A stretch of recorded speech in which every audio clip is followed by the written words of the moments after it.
Welcome to Fictional Problems, the podcast where we discuss all things writing, in association with Speculative Fiction Ireland. On today's episode, we discuss who writers write for, with consideration of target audience, critics, and perhaps more importantly, themselves. Join us.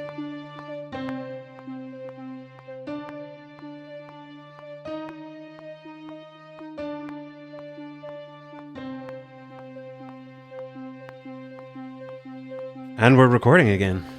Welcome. Yeah, for another episode of Fictional Problems, the podcast where we discuss all things writing. Remember? With me, Gary J. Martin. And A.R. McNevin. Hey, Al. So, hey, Gary.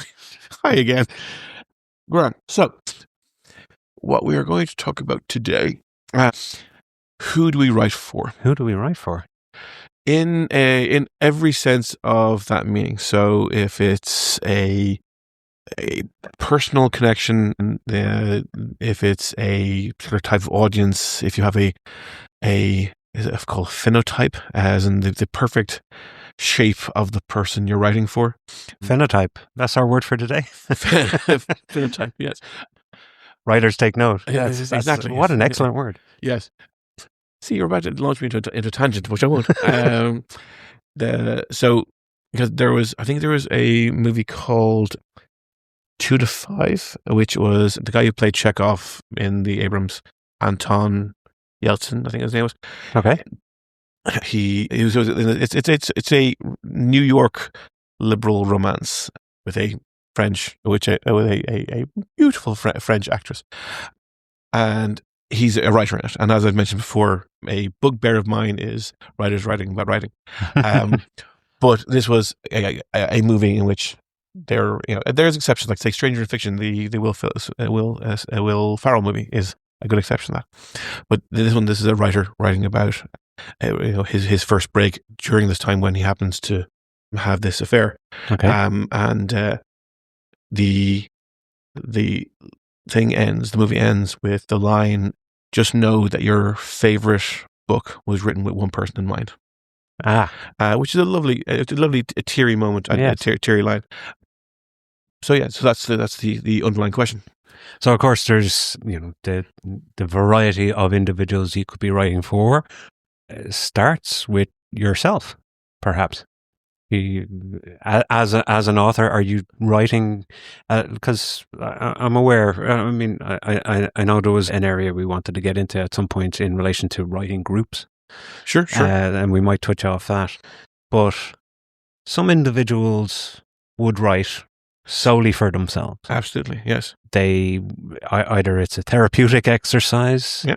They're trying to work through something. They're trying to tell their story. They need to tell their story. Mm-hmm. And perhaps they are writing not with anyone specific outside of themselves in mind. They are just like, I need to get this down.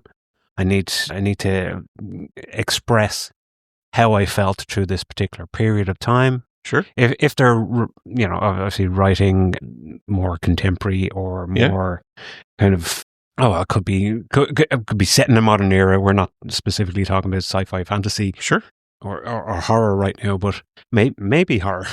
Maybe someone had gone through something horrific and they transpose everything that their experience has how it affected them.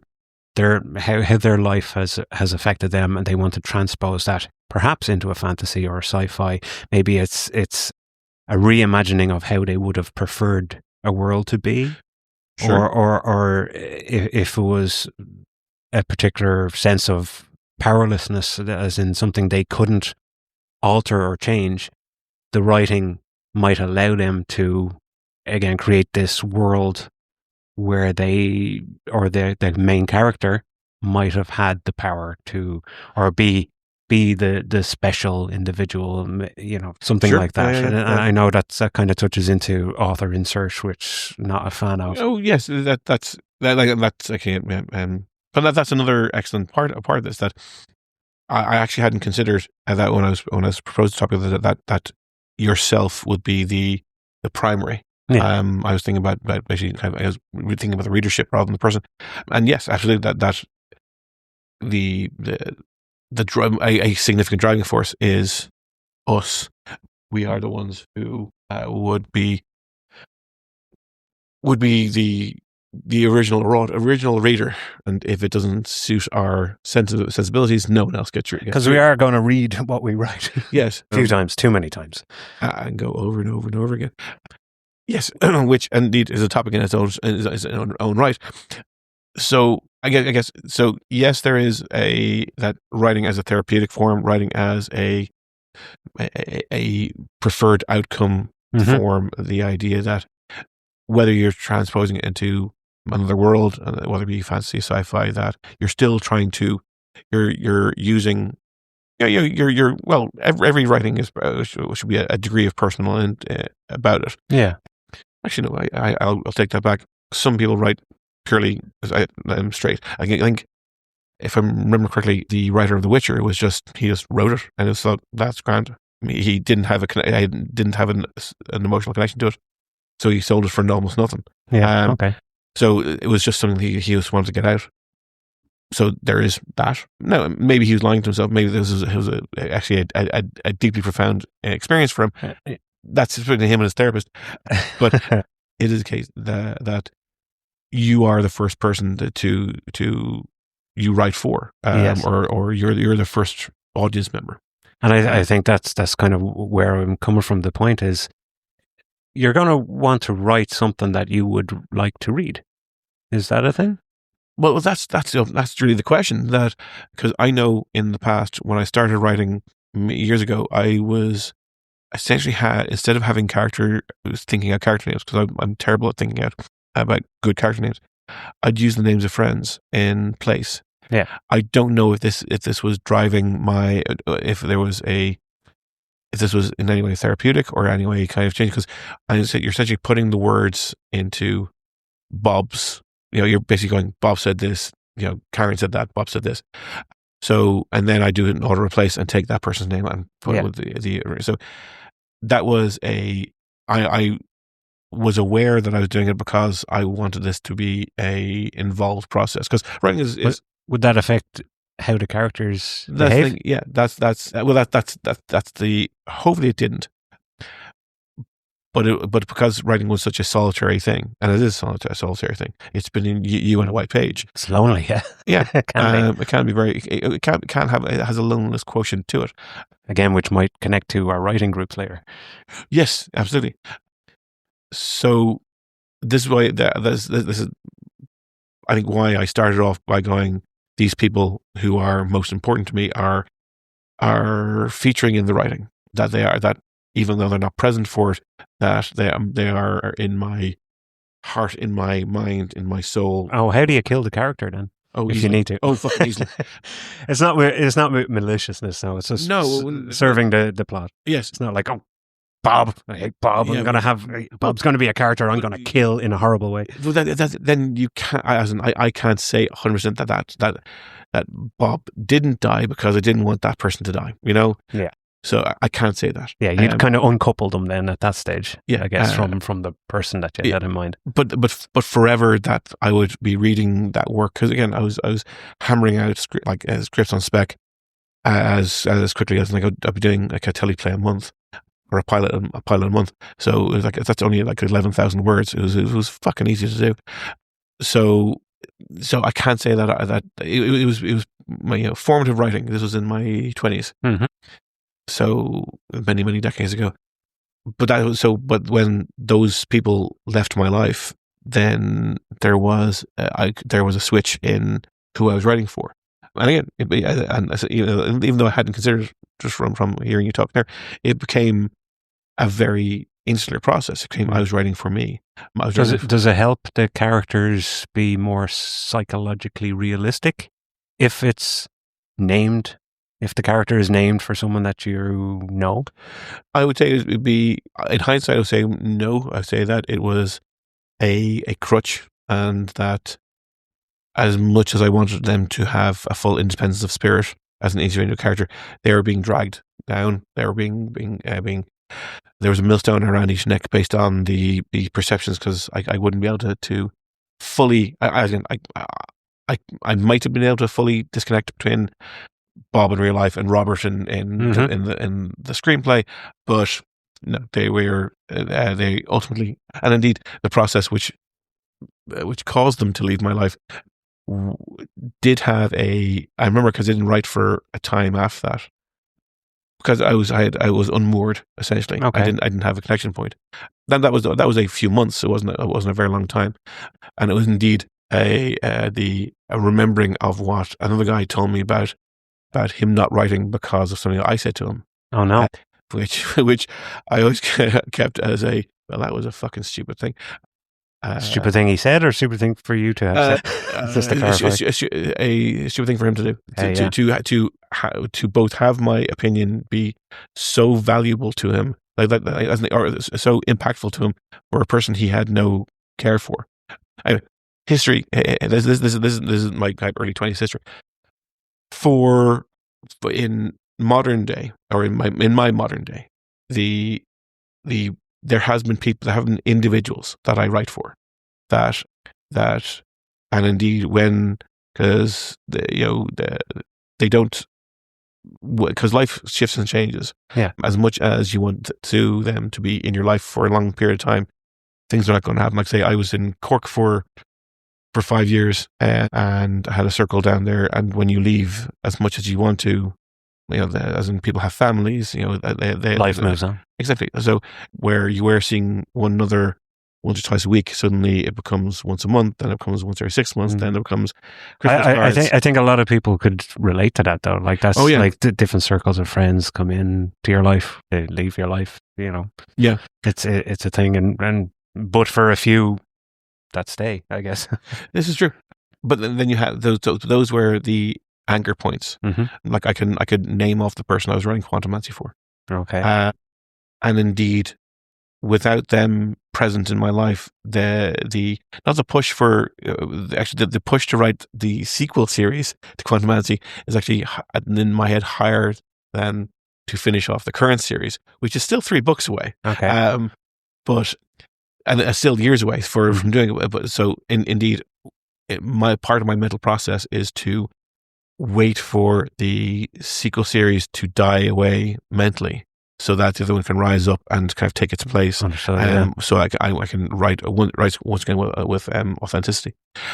No, because I would say, just from my perspective, I can't recognize specific individuals from real life in the fantasy writing that I do. Sure. Okay. I can't say that I would take the same approach at all. Like, okay. I don't have, like, I can't pick a character from the book and go, well, I was kind of inspired by someone I know in real life. I don't know. Well, like inspiration, these weren't different. Sorry, yeah, they were a connecting point. But yeah, I wouldn't say the same. I'd say the same. It's like perhaps I kind of went to a more archetypical. Sure. Or archetypical. Archetypal. Yeah. You say potato, I say potato. Yeah. The goal is always to, like I said, have psychologically realistic individuals. So I tend to, when I'm conceiving a character, it's a case of in their history and backstory and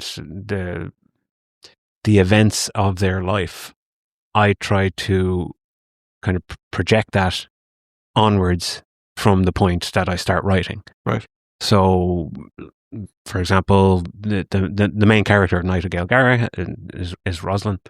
She, at 7 years old, was shipped away from home to the Academy of Accolade, where she was a page for 7 years. And at the age of then 14, she became a squire. And it's essentially a lifetime of brutality. It's a lifetime of harshness, brutality, militaristic mentality. I try to imagine how that would psychologically affect a young girl Not that I have too much insight into that necessarily. Well, but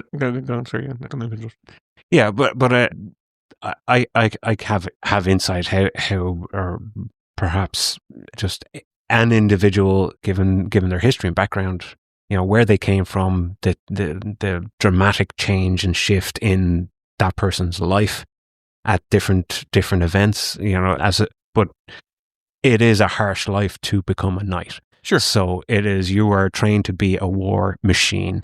You are trained to be a brutal killer. You are, indoctrinated into a particular belief system where the king is at the top and is always right. Period. Yeah. And you are, in some cases, she was beaten into falling in line. So I try and take those things and imagine progression, as in she's now a knight and she's in charge of her own destiny, probably for the first time. Well, not probably, but for the first time since she was 7 years old, she kind of has control over where she goes and what she does to a degree. So that's just an example of one of the characters. So I try and. But from the reader point of view, your archetypical reader is, that was just my efforts to create a psychologically realistic individual, or a character that people can look at, and they mightn't like. I'm not going to give a beat by beat backstory of every character. Like, no one, that's not going to happen in the narrative. But if it's a case of, if I can, just figure out how an individual that has been through all that might react to certain external stimuli or events or different things, like an invasion or how they would react, and it's just how I kind of create the characters. No, I get that. Just want to bring it back to the topic at hand, being that the writer, or the reader that you're writing for, rather than the characters being created. And so I wouldn't be using these individuals that I was writing for as bread or meat for the character creation process. The mindset of if you have a person you're writing for, or even if that person doesn't exist, the kind of person, the qualities of a person that you're writing for. I'll give you an example of what I'm talking about. There is a YouTuber, I think I mentioned before, called Preston Jacobs. He did a lot of Game of Thrones content, Song of Ice and Fire content, and most of it is very good. The more recent stuff, not so much. But his way of breaking down a story is of great influence to me. Okay. Or has been great influence to me. So when this is looking at from the end back. So I will look at a story when it's complete and go, is this worthy enough for the Jacobs view? That are all the plots being answered? Are threads left unattended? Is there enough meat? Are there things connected enough? Are the characters being respected enough? Are they? So, a character who comes along just to present, the plot, whatever the quest giver want. I don't want to just have a character that does that. They'll do other things as well. So, their mindset has influence in how I complete a story. Yeah. So that would be a kind of the I'm not writing for him. I'm writing through a lens, or that his way of doing things, or way of understanding, or way of reviewing is essentially it's a review. So I'm reviewing the story through his eyes. If this guy happened to review my work, this would be in my sense. Is as I say, you're not writing. You're not writing for critics. Yes, but however, but the way this guy breaks the story down, I always have found appealing. For individual stories, as it with Quantum as a specific, there is individuals who I have included. I think I mentioned before that there is at least one character named for a person who it's incredibly obvious. But that was that as in when I started Parliament. This was in Parliament Crow. When I started Parliament Crow, it was years ago. Mm-hmm. I mean, the first version of Parliament Crow existed in 2010, even before then. Actually, no, even before then. So there is it's been in my head for a long time. The person I'd write for if I build up the characteristics, they don't exist as a person, which is great, but it is an idea. Sorry, more like an idea. Yes, that they will accept a certain degree of waiting, of building. That it's like you give them a little bit of here's some action, and there you're going to have a bunch of pages of character interaction and development, and that understanding that things are going in a place. Yeah, it kind of reminds me in a kind of slightly less serious way, insofar as there used to be, or I think there still are, these cartoons, How It Should Have Ended. Sure. Have you seen any of these? Yeah. It's little short, few minutes cartoons where they tackle a particular movie or saying, like, they say how Star Wars should have ended, or for example, they have the scene where the characters dive into the garbage disposal, right? And a scene you don't see in the movie, the stormtroopers are up top going, oh yeah, they're after jumping into the garbage disposal. Oh, what do we do? Oh, we could let the garbage monster eat them. Oh yeah, or we could just turn on the trash compactor and listen to them slowly die. And then Darth Vader shows up and goes, no, you idiots, get downstairs, open the door and shoot them. It's like, yeah. So it's pointing, these little cartoons, as funny as they are, it was always in the back of my mind as like, when I'm writing a story, can someone point to this particular sequence of action and go, that's stupid, why didn't they just fill in the blank? Yeah. It was like, why did they go to that elaborate sequence of events when they should have gone like straight to the end, or they could have easily just done something else? So I mean, like I said, as funny as they are, the serious side of that is, actually, you know what? I never want someone to be able to rip apart the plot holes, as large or as small as they are. Yeah. The slightest plot hole you can kind of punch a finger through and rip open if someone was so inclined. So I mean, I do, in that regard, I could have build the story that I can at least try and prevent it being so easy for someone to do that, I guess. Sure. To kind of say, well, that makes come back to my point that I've made countless times on this podcast. It needs to make sense. Sure. It needs to make sense. So if I can think of a sequence of events and go, there's a much easier way to do this. Mm-hmm. That the characters, if they were thinking about it, would do this instead of this very dramatic or even spectacular thing that they're doing. Is like, well, they could just wait an hour and then do something else. Yes. Then that's the way I'm going to write it. I'm going to and well, there's and I don't take this as a negative, because I would either do something similar or I understand that process. There's also the danger of being too logical. Sure. And being too pragmatic in your approach, and go and in which case you have to hope. And I guess this goes to my phenotype reader, is that they have to understand the nuance and the subtext of what I'm writing. Yes. When a character who I'm recently writing, they are pulled away from looking after their child, there is a reason for it. Mm-hmm.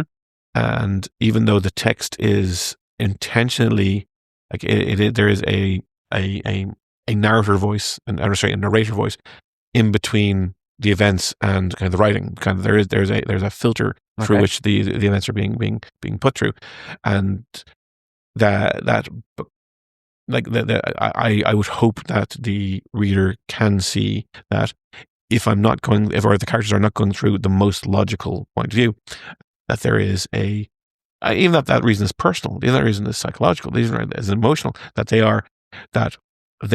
don't want to do X, but they'll do Y. And indeed, if in the future, as the narrative progresses, if they're pushed to X, then that is a statement of them having an emotional reaction, or even or resolving that emotional reaction, or say as simple as basic as possible, a character having mistrust of, say, authority figures, and an authority figure going, let's do it this way, and them going immediately, no, I'm doing it my own thing, and then launching off into kind of an independent path. Later in that story, that same authority figure going, we're doing it this way, and them going, that is the most logical way to do it, and unfortunately my way would result in a lot of people dying, but it is my way, and it is better, and fuck, okay, right, okay.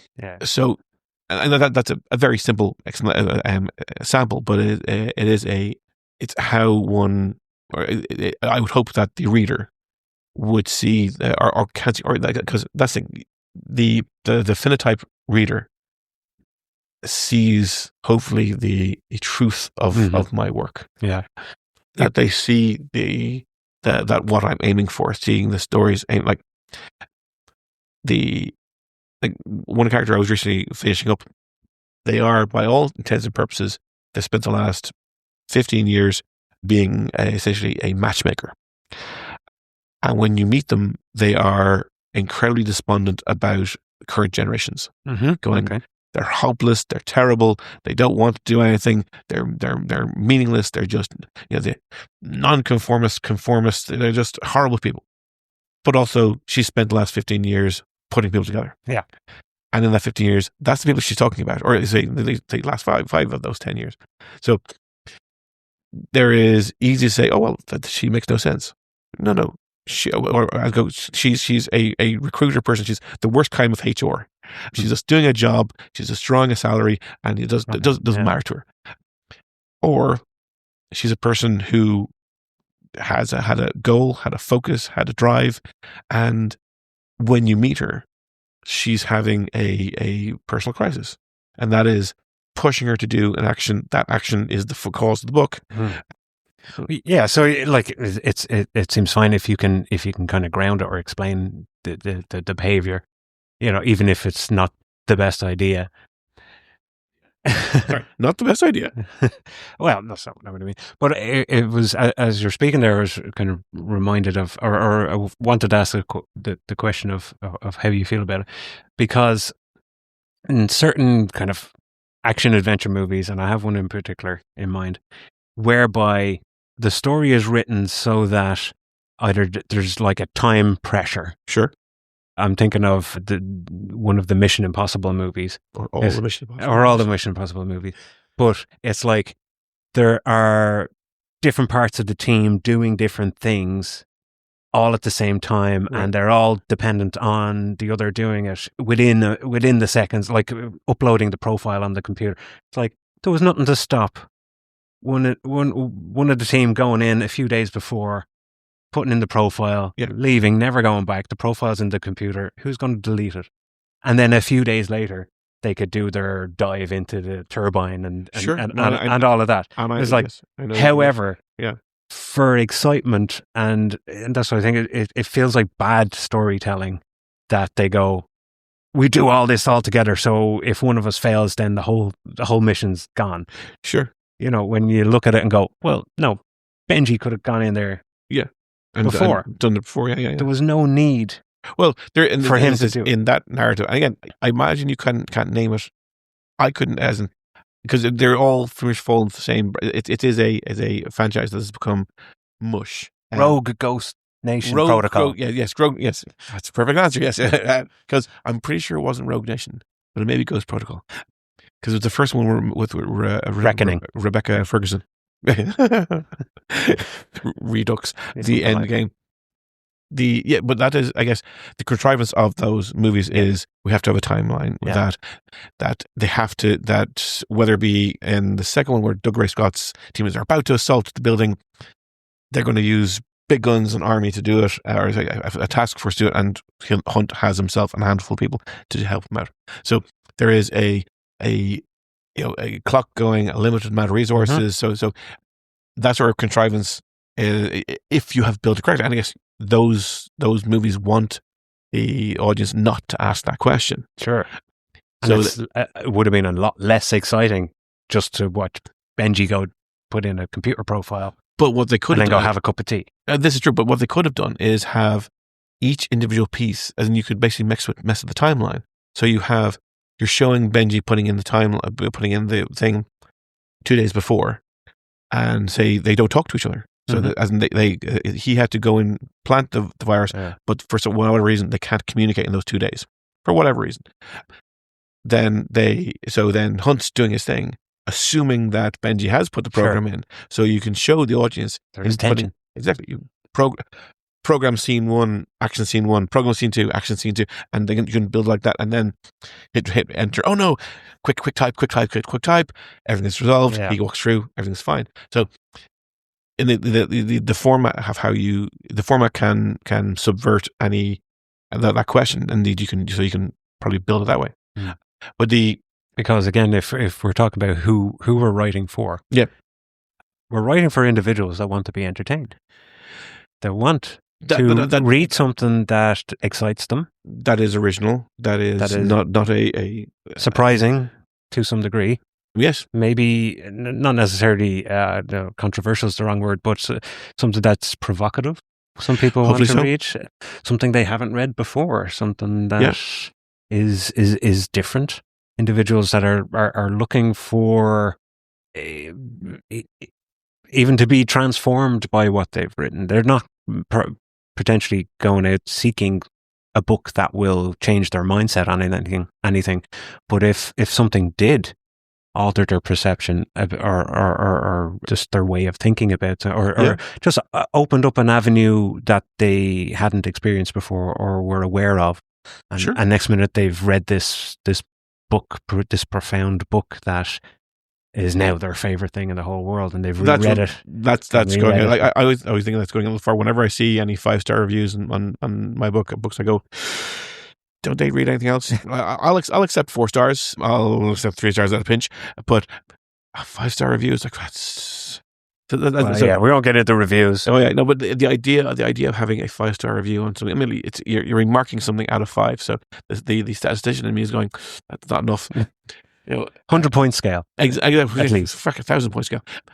So, yes, I absolutely agree. But to as I put a code to this, and perhaps not as long a conversation, who do you not write for? Is it a case of, is there people who you go, is there a, and I think this is where other motivations happen, because up to now we've talked about kind of the positive motivations, the people you want to write for, your friends, your family, yourself. Absolutely, these are all good. There is writers who hate themselves. I think I fucking the force behind the motivation of the fuck you motivation of I'm going to complete this despite someone, or if there is because you can always say, as in the obvious answer is who do I write to piss off? Nazis. Communists. Goddamn stinking Nazis. Communists, less so Nazis. There is a, I don't want, as in if you write a book and your intent, the authorial intent be damned, that's the author. If you write a book and it becomes the handbook, the go-to. I'm trying to remember the name of the book, which is this Nazi fucking handbook thing. I'll remember in a second. The one that something diaries. If you write, sorry, I should point out that the one I'm trying to think of was written as a Nazi book for Nazis. But you write a book which you are writing it from a purely liberal left wing positive situation. And it gets co-opted by individuals you don't agree with. The way you describe this. I would say that's tough look because you've put it out in the world. It's absolutely, it's open to but the reader's interpretation. Those are the people I'm not writing for. Yeah, absolutely. Because there is, I would say that perhaps because I have written and I have lived my life with a lot of hate. My hate battery kept me going through a lot longer than my love battery. I've touched on that one. Yes, and you shall not. And I shall not. But the fuck you, I'm going to get this done motivation has pushed me to, and that is a key feature of my writing. Or sorry, key fuel to my writing. And I can only say that it may have kind of appeared every now and then in the text, because if you are that way inclined, then one may be able to see the fuel peeking through. It's like the fumes being when gasoline gets used. The fumes rising lazily off into the atmosphere. The stink rising off, and yes, there is people who I'm going, fuck you. You didn't either something as simple as you didn't believe in me, or you didn't trust me, or a lot of personal motivation. As a team of Viennese specialists could spend a long time in my head doing the cleanup. Actually, a friend of mine once described it as she was going through her own therapy, and essentially she had found the thing that worked for her, and they'd broken down her building into just the blocks. Okay, and she was just slowly building those blocks back up again. So yes, so so everyone's aware that they're of their own psychological makeup. Yeah, conversely to that, I don't think that would be so far removed from my own motivation. Well, okay. Yeah. Sorry. Wow. You're such a hateful person, Gary. That's such a shock to me. Wow. Oh, wow. Yeah, like not what I was going for, but yeah, that worked. Sure. So does every writer write from a point of view of resistance or just frustration? No. No? I okay. Don't. Fine. It's just me and my ilk.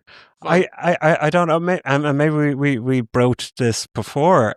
I'm trying to. I'm not trying to get at anyone or not. I know you're not. But I'm trying to essentially put something. I'm using my. I've been called relentlessly positive over my past, too much so I think, because I like to be a positive person. Sure. And but it's that positivity I draw on. Yeah. So maybe I'm the other side of this battery.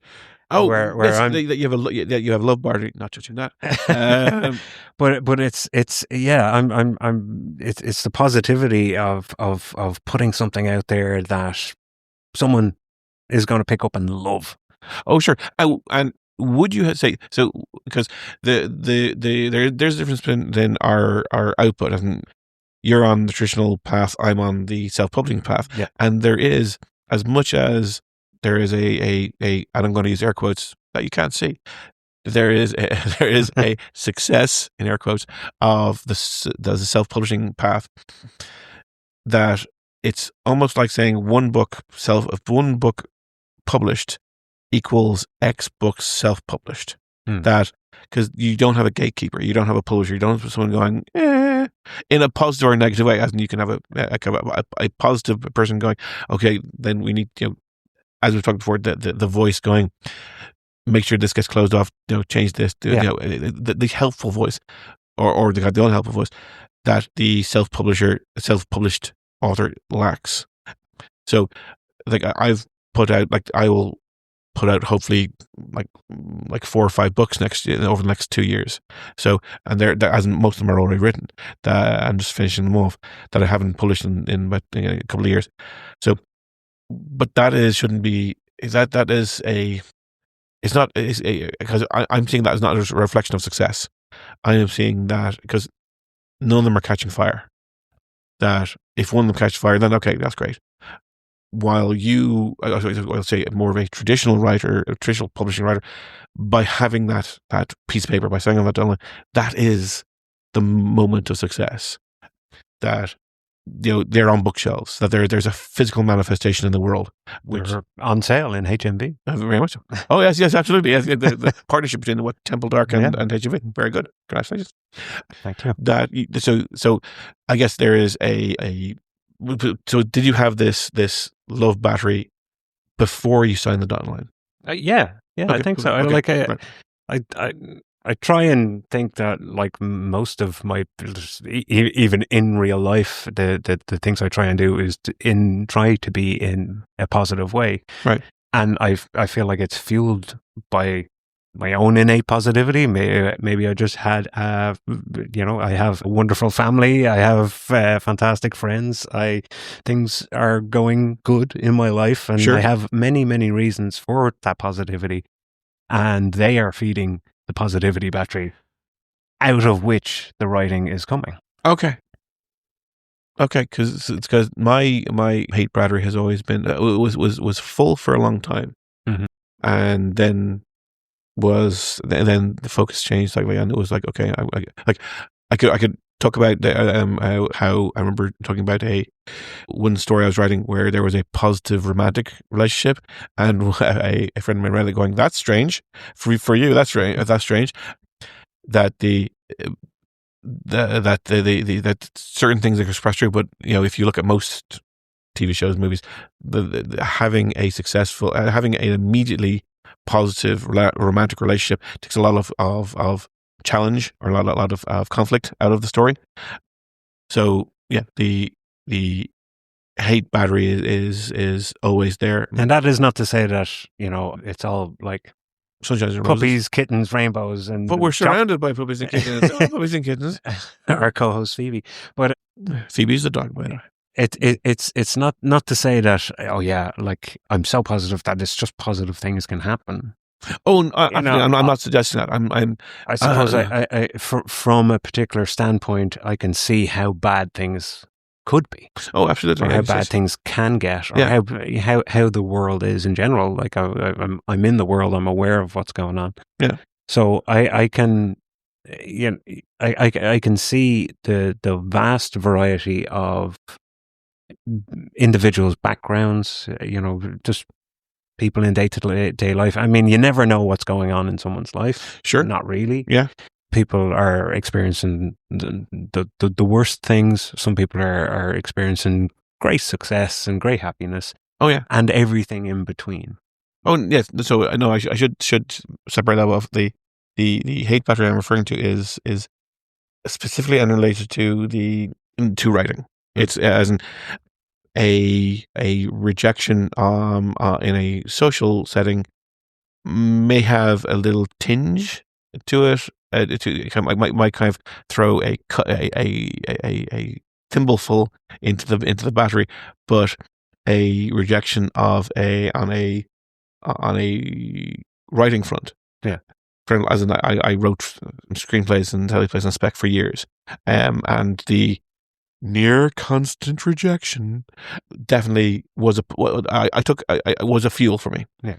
So it wasn't like, as in career-wise, things are going better than ever. It is a shock to me and to a number of people around me that things are going so well, but that doesn't diminish the force that I'm tapping into to write. And I think if we, I mean that's a good point, is in relation to, again, who we're writing for. Yes. Is you're not writing for people that have full hate batteries necessarily, but you're using it yourself. Oh yes, to create these stories. Yes, that wouldn't be I wouldn't personally be opposed to writing with people who hate batteries, because it is taking what technically is a negative state and turning it into a positive. Yeah. Because you can hate injustice, you can hate things, but it's the misunderstanding. It is I'm wary to give examples. Yeah, for fear that it may be interpreted. But there was as an example, there, and no, actually, You digress. I'm not going there. Yeah, but basically, the individuals that I have spoken to who they either through obstinance or just either they were thick or they were intentionally thick, that they didn't see an obvious truth. Yeah. And I mean truth in the absolute sense, not my interpretation of it. Yeah. And it is to give a better interpretation of, if you're ever talking to a manager you don't like, and they're trying to give you a reason why you can't do something, and you're making an actual honest understand. It's like, oh no, it's not right for us. It's not. It's like, they're lying to you. Yeah. That sort of interpret, and it was about a writing situation, and I was like, okay, thanks. And it's just the moment of going. It's like the quote from, I think it was from Robert Downey Jr. of, let them tell you what they want to happen, and then do whatever the fuck you want. Sure. And that is the kind of the part of the fuel that keeps me going. And actually, the point you raised about the near constant rejection is probably something we can kind of get into in a future episode. Sure. Because I know writers, and I know we touched on it before, writing groups, and kind of they can be a support or they can be a crutch. But rejection in terms of traditional publishing, certainly. Sure. I mean, like you said, the gates are open for self-publishers. Yeah. We probably get into that in another episode. But for today, I think we're just going to wrap it up. Yeah, that works for me. If that works for everybody, yes. I hate you. I love you. I hate you. Love and hate. And maybe we'll talk about writing love and writing hate. Oh, absolutely. In more depth as well. Yeah, cool. But for the moment, we'll see you again next time. Watch the skies.